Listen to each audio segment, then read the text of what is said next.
The Sport Nights. Joining us is the Uganda Rugby Union President, Mr. Godwin Kayangwe, who is here to tell us about the quagmire, the controversy about the clubs that play at Legends, the rugby clubs that is. Good evening and welcome to NTV Sport Nights. Good evening to you.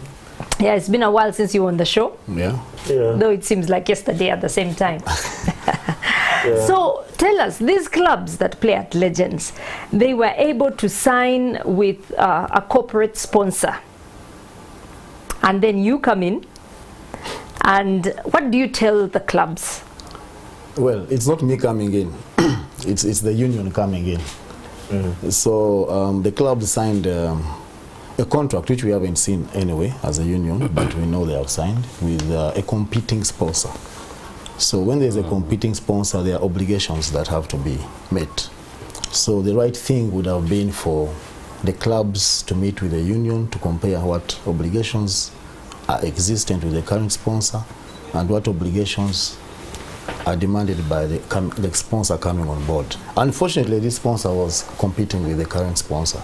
So it was never going to be an easy thing to execute. And that is what has been happening for all this time, negotiations. Were rules laid out from the very beginning that since you have this sponsor, you cannot bring, you as individual clubs, you cannot sign separately with a competing sponsor? Oh yeah, of course rules are brought out in so many different ways. One is when the union signs on a sponsor, you do a media launch. The kind of contract is shared because it's not a... It's not a private arrangement. Exactly, because anyway it is going to appear in reports on AGMs and everything. It is shared. So whenever there is a tournament manual. And that tournament manual is signed by the clubs. It also has a commercial clause that basically takes care of the sponsor's needs, or whichever sponsor is available. So these clubs actually approached the union in March 2023. And there was communication from the union to them, some back and forth on email.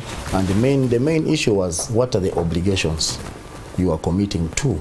Because the sponsor you're introducing is a competitor to the current title sponsor. Okay? But they went quiet and they continued with negotiations. And as it stands, even by the time Uganda Cup was happening in November, the clubs are not yet revealed what are the actual obligations they are committing to. So of course, as union, it's our job to ensure that we promote the continuity of the game. And this was a potential threat to a sponsor pulling out for breach of contract, which is our job to maintain. Yeah. Our viewers, you're going to hear me refer to Kayangwe as Tonchu, because that's how we know him around the game of rugby. Yeah. But I want us to go back right to the top.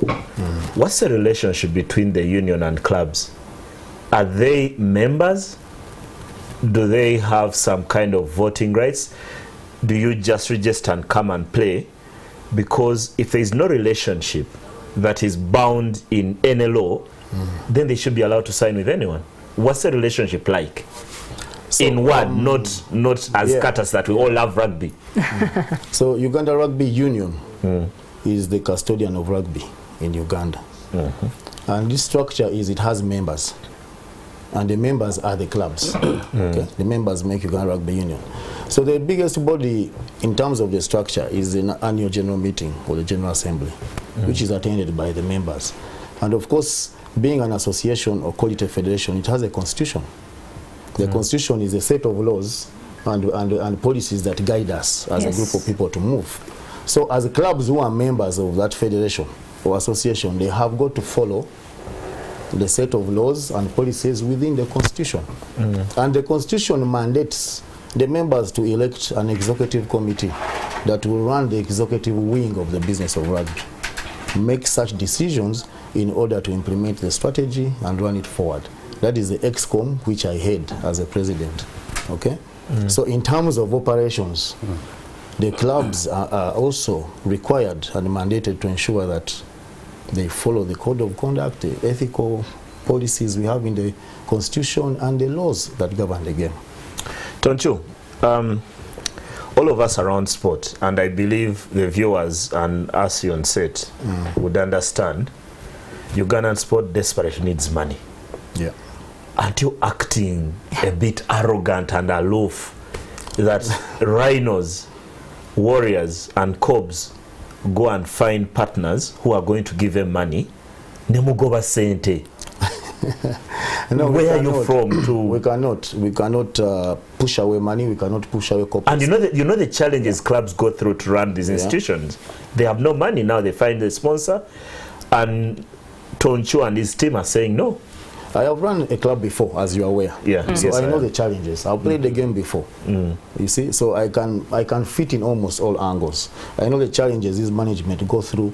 Even they know the challenges in getting a sponsor. You know, I cannot put it on them why aren't you getting a sponsor. But as union, we try to actually get a collective sponsor for all clubs. They are not only 3. You get it? There are 9, now there are 12 clubs in the championship. And there are over 20 clubs in the regions. All get a piece of that cake. So if 3 clubs out of all of them make a decision that is a potential threat to pull out the entire sponsor for the whole rugby, you as a leader, where would you lie? You get it? But when you leave that part, you need to look at the detail of that negotiation. A contract which you haven't yet seen. The detail of that negotiation, and whether actually it is a deal worth even negotiating or causing an extraordinary meeting to say this is where changes have to be made. The current sponsor has shot the support to clubs to now what you saw in the papers, 40 million shillings per club in the championships. In 2012, the clubs got 3 million. In 2019, we started getting them 10 million from the sponsor. 2022, the sponsor increased the 10 to 20 million. 2023 rather. The next year, 2024, it is from 20 million to 40, 100% increase. So when you have such a sponsor who has been with you for years and is growing with the product and has, you know, you don't just... Because the question around the club, and Andrew will deal with how to do the image rights. I know he's passionate about that. The thing is that clubs have always asked, why are we signing to play in union competitions that have a title sponsor in Nile Special, and none of this has a trickle-down effect to the club? So the clubs have always complained that besides them having to cater for their players and transport them and bring them to games wherever you have your competitions, in Gulu, in Lira, in Kabale, in Fort Porto, in Tororo, in Jinja, and wherever you take the game, is that they get nothing out. So I think that also depends on who is giving you that information. Because yesterday I was at an AGM for a club, Pirates, and they displayed their accounts, and one of their biggest partners was URIU.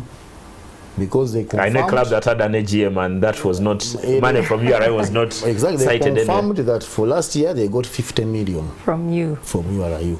That is for the league and the sevens. Yeah, they calculated all the money from URIU, including the subsidies, prize money.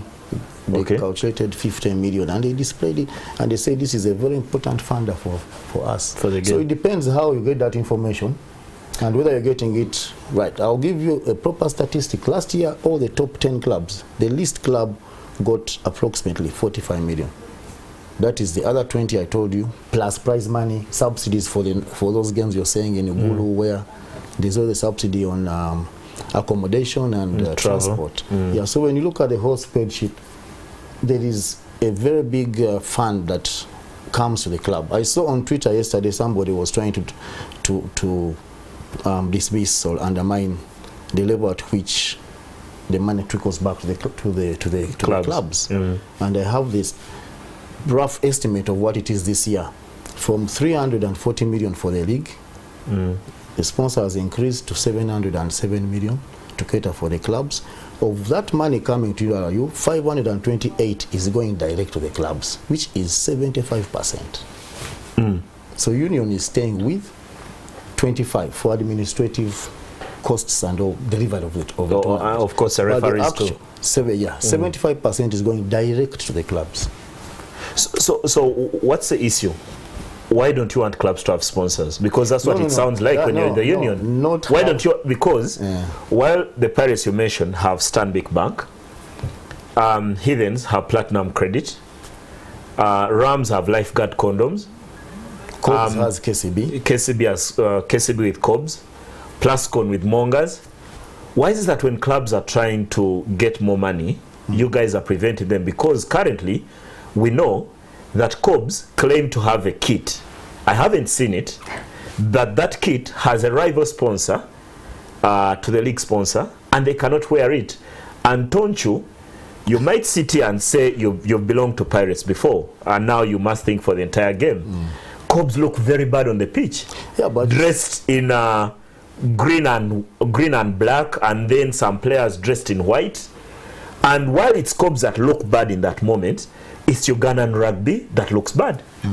But and that should occupy your mind. Yeah, but like I said, and you've answered yourself, okay? Because if a sponsor is putting 700 million, and one club has got a competing sponsor to support just that club, and is getting a kit to be smart. I'm just don't quote me. Okay, well, I'm saying it so, on television. So I'm on television. So like, at what is the opportunity cost if the one sponsoring the entire league says I cannot coexist, which is clear in terms of competition law, which is clear. And I want to tell you, even when these discussions went way further, and they went to the higher level at the competitors' corporate company, they wrote official and said, not on any one day are we willing to antagonize a competitor, not to respect their obligations. Because in the corporate world, they really respect competition law. You cannot have a now special league title sponsor and then you have a competitor brand within it, unless there was a prior negotiation and there are terms and conditions that were accepted. It cannot just come in. So we are not stopping clubs from getting sponsors. That's why you mentioned they have KCB, Platinum, Stanbic. None of them is a competitor to the title sponsor. For me, Andrew. Godwin, this is someone who perhaps has not watched rugby, but they are hearing other clubs have sponsors, but then this club or clubs have sponsors that are competing with the title sponsor.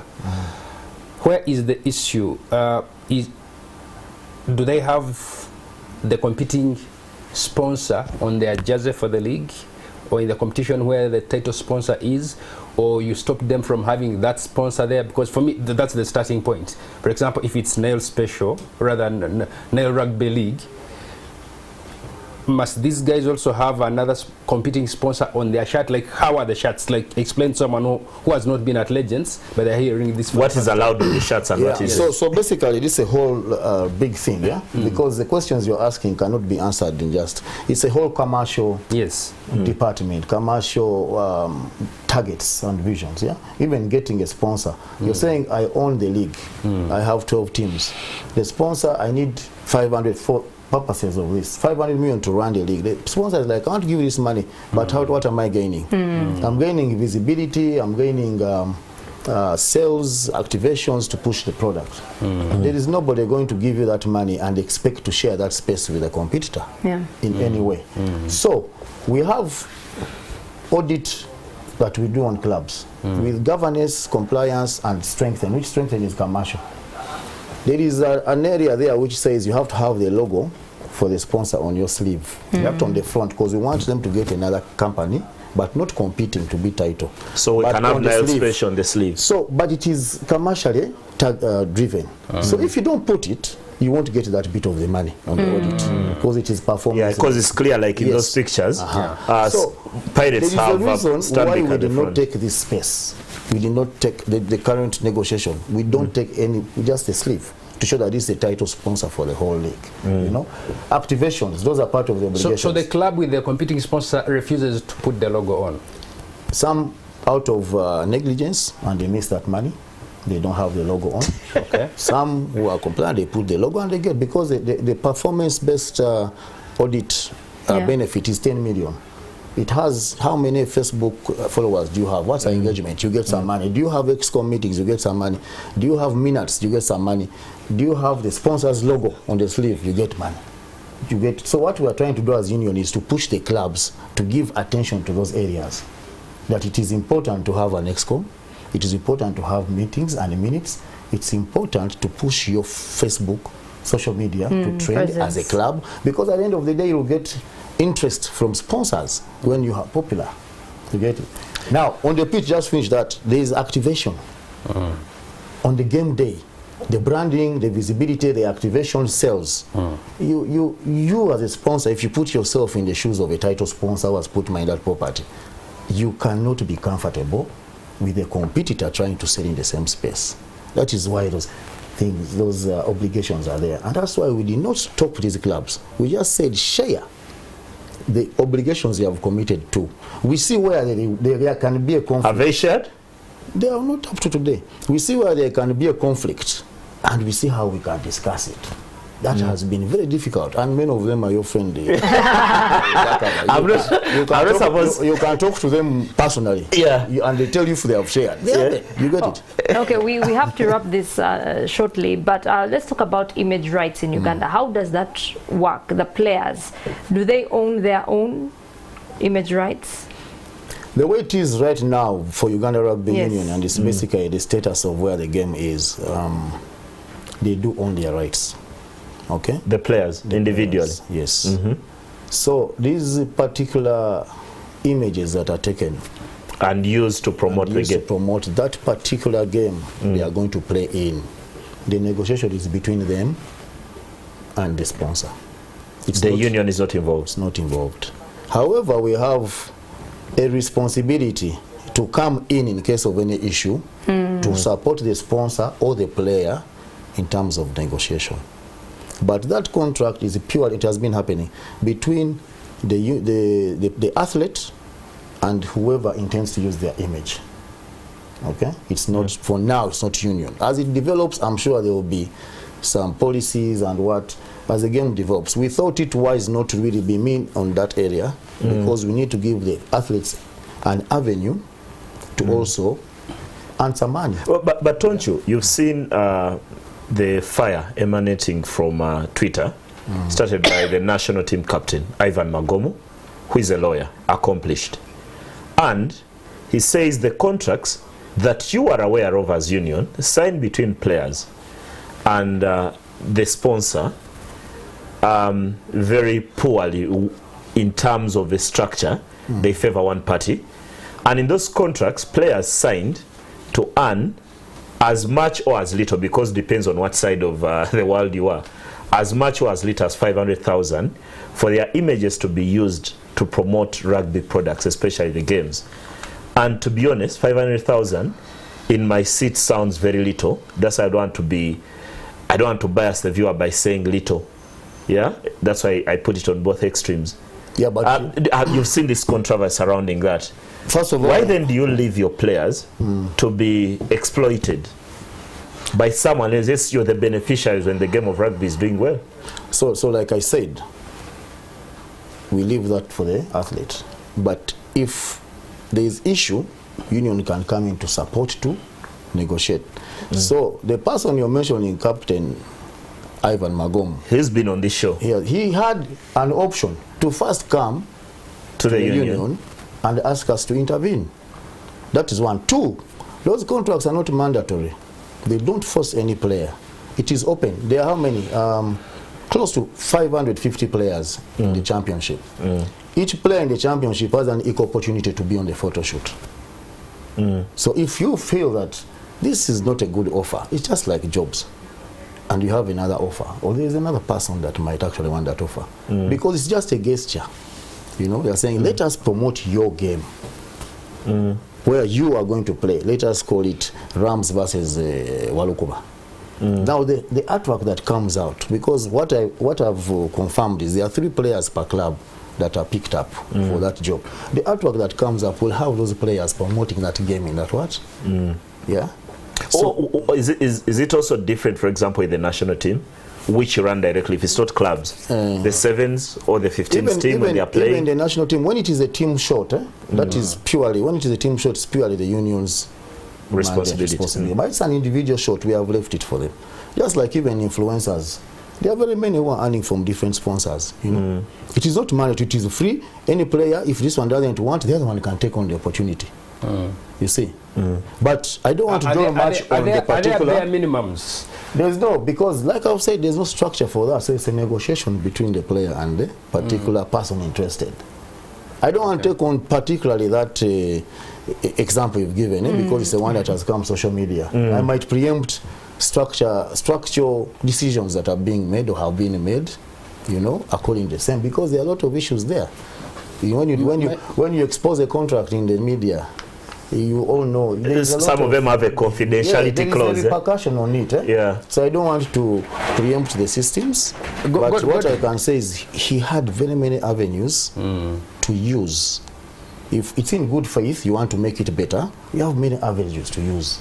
And I believe Ivan wants to make it better. So I'll sit here and vouch for him. As captain, if there's a big international event, and as captain you want him on the artwork at least, and he says, no, I want this, we can discuss this, he will be accused as, you are not saying it because I know our society, he will be accused as perhaps a traitor, or he's trying to destabilize the camp, yet he's trying to fight for the larger, you know, part. And his sentiments were sparked by a ruling last week by Justice Mubiru.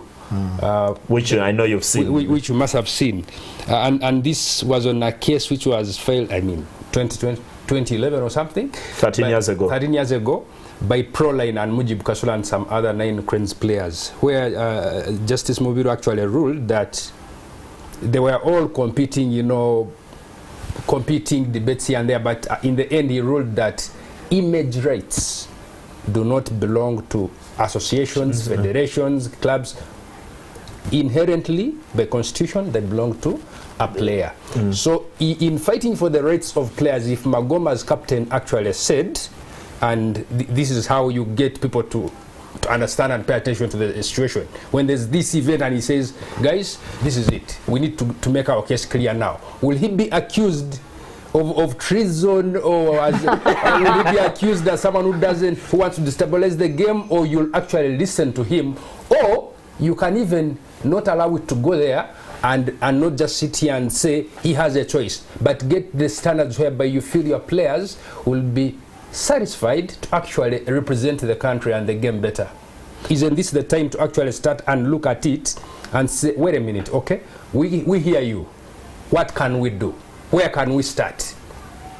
Let you have a voice. You see, what you're saying actually makes sense, but in a whole bigger setting, you should realize that some of these athletes are our children. Yeah, we're not just sending them on war to go and play for Uganda.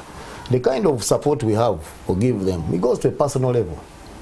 You know, so to answer you, you find that justice, whoever you said, his ruling, what if it is appealed? Who says it is gospel truth? That is the only thing. I think there will be an appeal.